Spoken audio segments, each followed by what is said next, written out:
তৃণমূলের জামানায় কলেজের ইউনিয়ন রুমে টিএমসিপি নেতাদের দাদাগিরির অভিযোগ নতুন কিছু নয়। সেটা কসবা হোক বা কাকদ্বীপ, ছবিটা সর্বত্র একই। তবে শুধু দাদাগিরি দেখানোই নয়, শাসক দলের ছাত্র সংগঠনের নেতা হলে জুটে যায় চাকরিও। বিশেষ করে কলেজে অস্থায়ী কর্মী হিসেবে চাকরি পাওয়াটা তো জল ভাত হয়ে দাঁড়িয়েছে। বছরের পর বছর ধরে শুধুমাত্র শাসক দলের ছাত্র সংগঠনের নেতা হওয়ার সুবাদে চাকরি করে যাচ্ছেন অনেকে। এমনই অভিযোগ উঠেছে কাকদ্বীপের সুন্দরবন মহাবিদ্যালয় থেকে। জানা যায় 2022 সাল থেকে সুন্দরবন মহাবিদ্যালয়ে অস্থায়ী কর্মী হিসেবে কাজ করছেন 7 জন। এদের প্রত্যেকের যোগ্যতা শাসক দলের ছাত্র সংগঠনের নেতাকর্মী। এই নিয়োগের জন্য কোনো বিজ্ঞপ্তি প্রকাশ বা পরীক্ষাও নেওয়া হয়নি বলে অভিযোগ। তবে এই নিয়োগের কথা স্বীকার করে নিয়েছেন এলাকার বিধায়ক থেকে কলেজ কর্তৃপক্ষ। কলেজের গভর্নিং বডির চেয়ারম্যান তথা তৃণমূল বিধায়ক মন্টুরাম পাখিরার সাফাই, ন্যাকের মূল্যায়নের জন্য গভর্নিং বডি এই নিয়োগের সিদ্ধান্ত নিয়েছিল। এরা প্রত্যেকেই দরিদ্র পরিবারের ছেলে। স্টাফের মধ্যে কিছুটা অপ্রতুলতা আছে এবং সেই সময়টা ন্যাকের কাজ চলছিল। সেই সময়ে গভর্নিং বডি সর্বসম্মতভাবে সিদ্ধান্ত নেয় যে অস্থায়ী কয়েকজনকে নেওয়া হবে।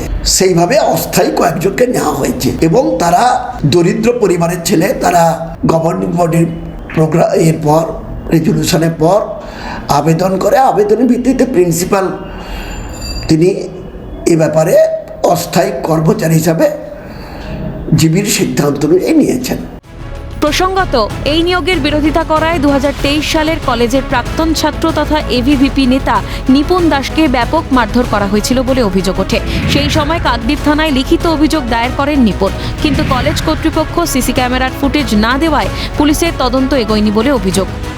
যে সমস্ত কলেজে যে সমস্ত ক্লার্কের যে চাকরিগুলো এরা কি করেছে, যারা টিএমসিপি যারা করতো তারা নিজেদের মধ্যে চাকরিগুলো নিয়ে নেয়। নিয়ে নেওয়ার ক্ষেত্রে কি হয়েছে, এখানে যেহেতু নিয়ে নিয়েছে যারা অযোগ্য, যারা চাকরি পেয়েছে আর যোগ্যরা চাকরি পায়নি। কোনো নিয়োগ বিজ্ঞপ্তি বা পরীক্ষা নেওয়া হয়নি, কেবলমাত্র সোর্স অনুযায়ী হয়েছে। যেহেতু ওরা টিএমসিপি করতো, আমাকে ওরা ইউনিয়নে আটকে রেখে ওরা মারধর চালায়। হ্যাঁ, এই হচ্ছে বিষয়। তো এটা গোটা পশ্চিমবাংলা জুড়েই চলছে এবং যারা নিয়োগ হচ্ছে, যারা চাকরি পাচ্ছে, তারা সবাই তৃণমূলের। কেউ তৃণমূলের ছোট নেতা, কেউ বড় নেতা। আর এদের সবার উপরে কোনো না কোনো কাকু জেঠু আছে। এই মনোজিৎ কদিন আগে ধরা পড়লো রেপ করে, তার মাথার উপরে এরকম একটা কাকু আছে কাকদ্বীপে, তারা ধরা পড়েছে। কাকদ্বীপে যে বিধায়ক আছে উনি নিশ্চয়ই জানে এবং ওনার নির্দেশেই হয়েছে বলে মনে করা হয় এটা। এদিকে এই 7 চাকরি প্রাপকের মধ্যে অন্যতম তৌসিফ সর্দার স্বীকার করে নেন যে তিনি টিএমসিপির নেতা। 2022 সাল থেকে তিনি এই কলেজে চাকরি করছেন। 2022 সাল থেকে। কতজন আছেন এরকম? আমরা আছি অনেকজন। আমরা যখন ঢুকি এখানে 7 জন ঢুকেছিল। এখন কতজন সংখ্যাটা? ওটা আমি ঠিক বলতে পারবো না, প্রিন্সিপাল স্যার বলতে পারবে। হ্যাঁ। কোন দলে? তৃণমূল দল থেকে। আমি তৃণমূল ছাত্র পরিষদ করতে। হ্যাঁ। অন্যদিকে সুন্দরবন মহাবিদ্যালয়ের অধ্যক্ষ শুভঙ্কর চক্রবর্তী জানিয়েছেন, তিনি কলেজে যোগ দেওয়ার আগেই গভর্নিং বডি এই নিয়োগের বিষয়ে সিদ্ধান্ত নিয়েছিল। আমার ন্যাকের ভিজিট হয়েছে 2022 ডিসেম্বর মাসে। এখন আমি যেটা দেখলাম যে অলরেডি গভর্নিং বডিতে একটা আগেই আলোচনা হয়েছিল, সেটা পেন্ডিং ছিল। সেটা হচ্ছে কিছু অস্থায়ী কর্মী দরকার আছে, কারণ ওয়ার্কলোড সামলানো যাচ্ছে না। আমার নন টিচিং স্টাফ মাত্র আছে, একজন অ্যাকাউন্টেন্ট, একজন ক্যাশিয়ার আর 3 জন অস্থায়ী কর্মী আছে অফিসে। এছাড়া আমার আর কোনো কর্মী অফিসে ডাইরেক্টলি নেই। অফিস বিয়ারার একজন আছে, লেডি অফিস বিয়ারার। এই হচ্ছে আমার সর্বসাকুল্যে মোটামুটি নন টিচিং স্টাফ। এইটা দিয়ে আমার প্রায় 4,500 স্টুডেন্ট।